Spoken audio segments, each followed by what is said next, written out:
and welcome back to Football Weekly. It's been a few weeks and I apologise for it. I know I've let a lot of people down for the lack of uploading in the last month or two. And you know what, I need to stop. I need to start uploading again. I need to get this channel back on track. And I need to entertain some people if they're going through a bad time if it goes in lockdown again.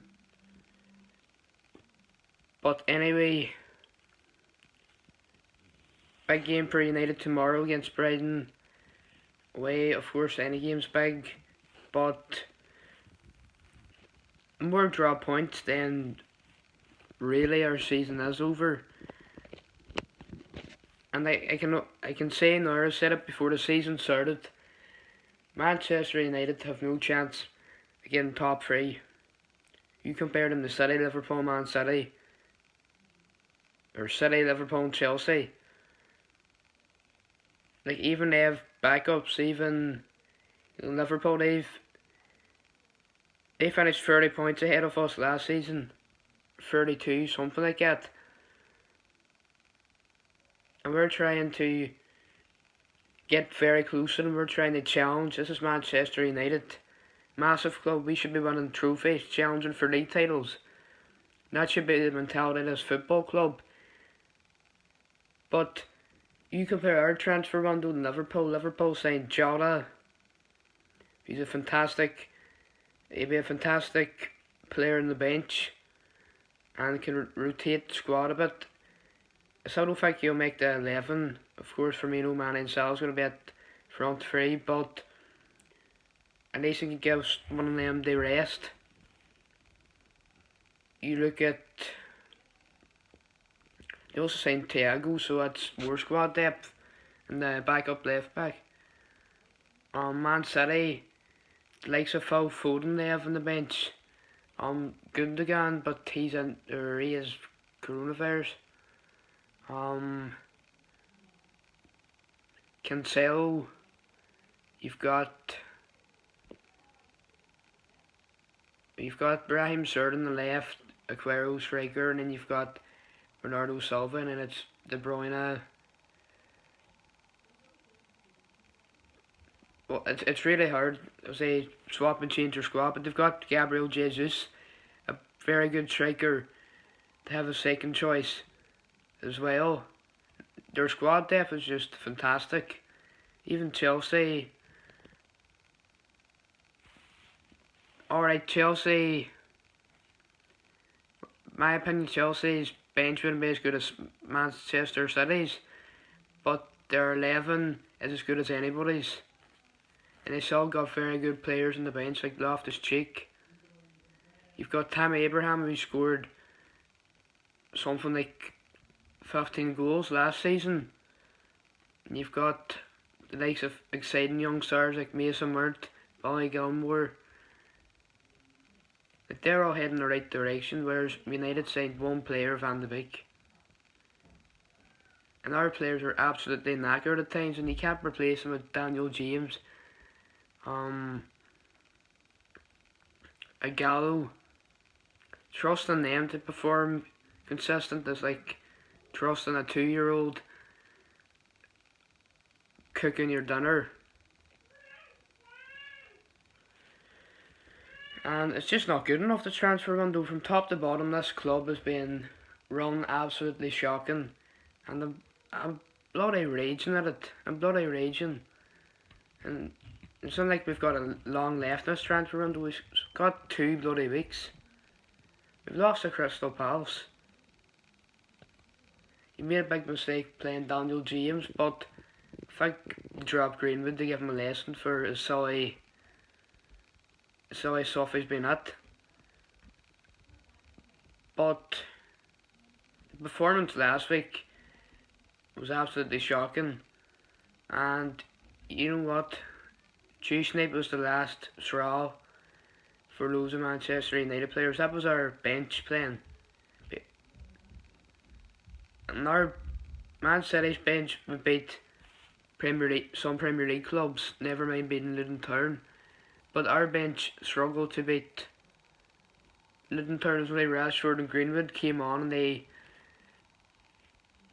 made the scoreline better.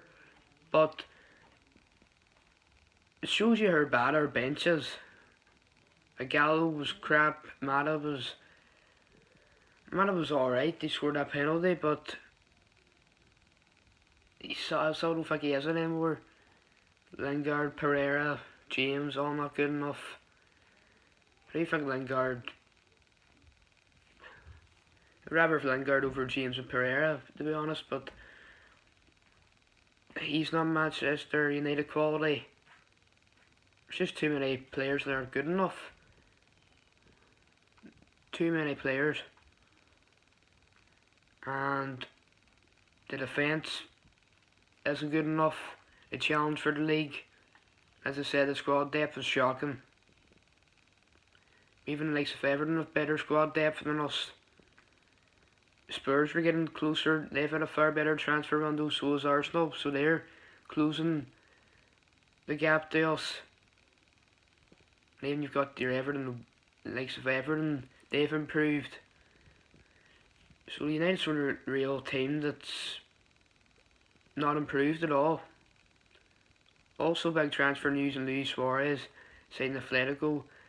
I was quite shocked by it, and Messi came out and said that Barcelona should have given him a better send off, but he wasn't surprised that they didn't. So he could possibly be leaving. We've already heard of that, obviously, but he said he was going to say. But if you're coming out and saying about your own team that you're not surprised that they're not giving a big player a send off, then you know what relationship is very poor. So here we go in predictions for the weekend, and I do believe the game's Monday night. So early kick-off, 12:30, Manchester United against Brighton, and Brighton's at home. So losing to Crystal Palace at home just shows that we can be dropping points to any club. And I've said this many times, I think we're going to bounce back, do this. But I just can't see us doing that performance again. I can't see Pogba, Bruno and having that bad of a game. And Rashford, don't know where he's going at the minute. Hopefully that goal on Tuesday gives him confidence, even though it's just against Luton. So I'm going to go United to edge this one, 2-1. And it's going to be a tough enough game. I thought Brighton against Chelsea looked very good. I thought they done well against a very good Chelsea side, even though Chelsea had about 4 or 5 players missing. So obviously it's still a very good team. And I thought they done well against them. But Chelsea was always going to be too strong for them. And they done well against an improved Newcastle side last week too. So I wouldn't be surprised if Brighton snatch points off United tomorrow, but I just think that United's going to ace this one 2-1. And also Van de Beek or Pogba, who knows who's going to start. It's going to be a tough decision, but the way Van de Beek, I just think Van de Beek deserves a certain place at the same time, even though Pogba has that class on him. But if you have to go on, I know it's only one game on, but even at them last few games of last season, you know, everyone was knackered. But Pogba's really done much for a good while now. Like, he done well against Spurs in that game, he done well against Sheffield United. But even after that, when we beat Villa and we played well against Villa, even when we beat the likes of Brighton, we were playing well. He was so average, kind of. And I just think Van de Beek's a very good player. So it's going to be a tough decision. Crystal Palace at home to Everton. I'm going Everton 2-1.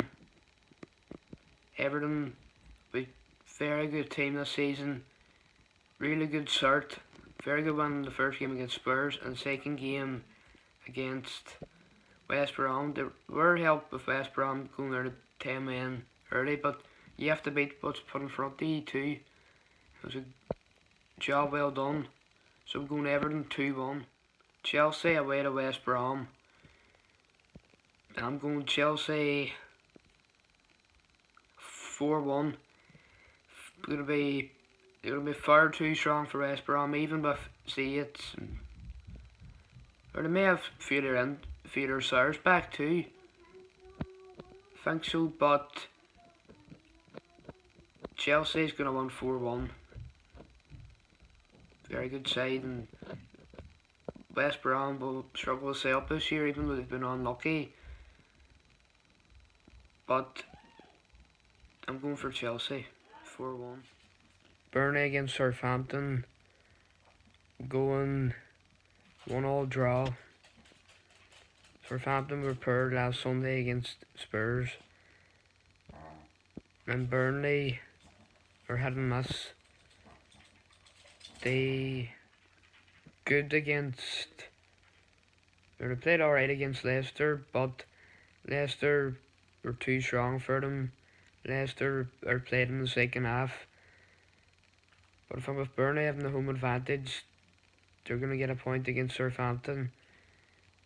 You have to rely on Danny Ings a lot. So 1-1 draw. Sheffield United at home to Leeds. I'm going 2-1 Leeds.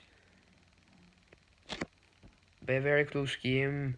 Sheffield United done well last season in the Premier League, finishing 9th, which surprised me, surprised a lot of people. And they definitely should have finished higher than that when they did a bad end of the season, but they won't get much luck this year with Everton. A lot of teams improving, and I just think Leeds will have a good defence. They've conceded 7 goals in 2 games this season so far, but they've also scored 7 goals. They've got a very good striker, so I'm going to go Leeds 2-1. And a good start for Leeds.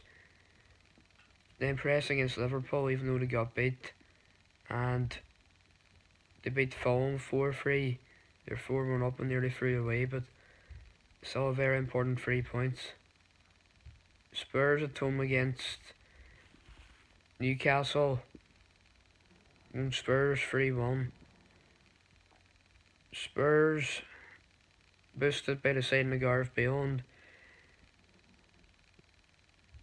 he adds so much to the Spurs team, but he'll be injured on Sunday, and I don't think he's back until 2 weeks' time. But the likes of Harry Kane, and I think he's going to lead his men for an easy win against Newcastle 3-1. Very good result last Sunday, 5-2. Newcastle have made some good signings this year, but Spurs should be too strong for them at home. Man City at home against Leicester. I'm going Man City 3-1.